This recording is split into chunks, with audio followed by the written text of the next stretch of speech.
Hi everyone, in this video we are going to see the existence of Laplace transform.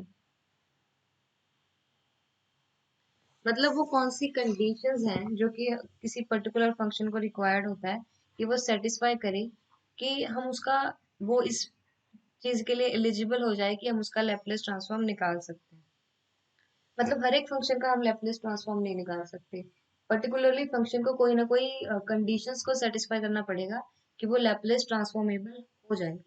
तो basically वो conditions क्या है वो हमें देती है ये थ्योरम।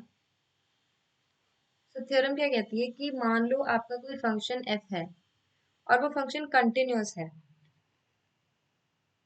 कंटिन्यूअस एंड कंटिन्यूअस हो या पीस वाइज कंटिन्यूअस हो, पीस वाइज कंटिन्यूअस भी चलेगा, राइट। कोई फंक्शन है, कंटिन्यूअस हो या फिर पीस वाइज कंटिन्यूअस हो in every finite interval, in every finite interval 0 to t,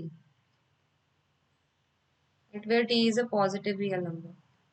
इस फाइनाइट इंटरवल में वो कंटिन्यूस भी होना चाहिए और पीस वाइज कंटिन्यूस होना चाहिए। एंड सेकेंड कंडीशन क्या है, it should be of exponential order, it should be of exponential order e raise to power 80 for some n. मतलब दो कंडीशन फंक्शन सेटिस्फाई करें, एक तो ये किसी फाइनाइट इंटरवल 0 से t में कंटिन्यूस हो या पीस वाइज कंटिन्यूस हो, दूसरा ये एक्सपोनेंशियल ऑर्डर का होना चाहिए e raise to power 80। Then हम कह सकते हैं देन लैपलेस ट्रांसफॉर्म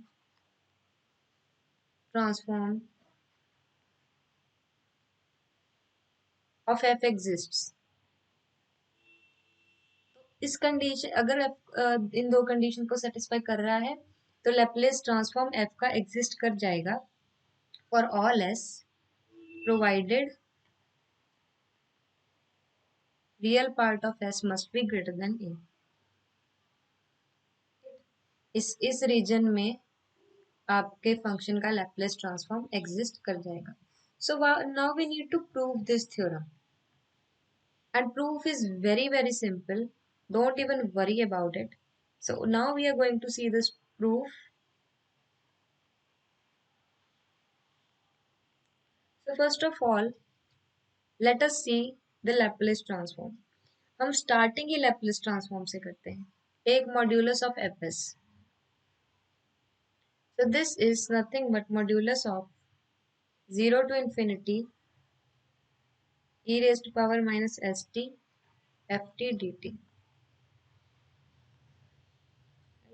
So जब हम मॉड्यूलस को इंटेग्रल के अंदर ले लेते हैं, so this thing becomes less than equal to, so this is less than equal to 0 to infinity mod of e raised to power minus st ft dt, right? So this modulus of fs is less than equal to this expression। अब क्योंकि e raised to power minus st तो एक positive function ही है तो इसको हम modulus के बाहर निकाल सकते हैं, so this becomes mod of ft। तो अब हमें पता है कि हमारा एफ टी जो है थ्योरम के में हमने सेकंड कंडीशन क्या एज्यूम करी थी कि हमारा f t exponential order a का फंक्शन है। सो अगर f t exponential order a का फंक्शन है इसका मतलब modulus of f t less than equal to k e raise to power a t होना चाहिए for some k belong to real and t greater than t, right? So using that expression we will get this thing is less than equal to 0 to infinity e raised to power minus st, substitute this thing, this becomes k e raised to power 80 dt, right? So combining both of them we finally get this is less than equal to 0 to infinity k e raised to power minus of s minus a t dt, right?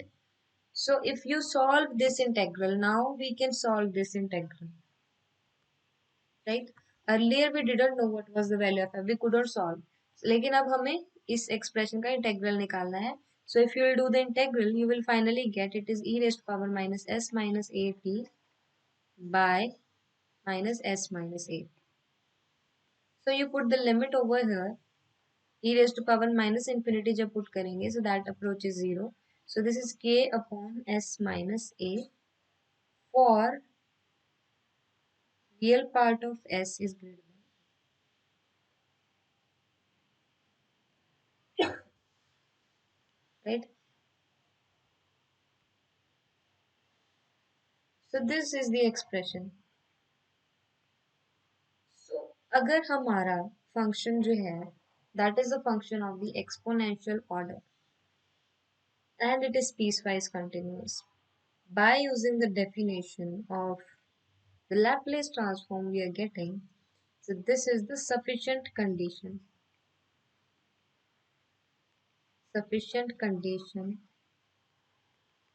for existence of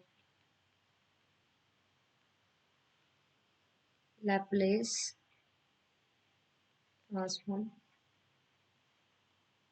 मतलब अगर आपका function वो दोनों condition को satisfy कर रहा है तो ये गारंटी है, ये गारंटी हो जाएगी कि आपके फंक्शन का लैपलेस ट्रांसफॉर्म एग्जिस्ट करेगा.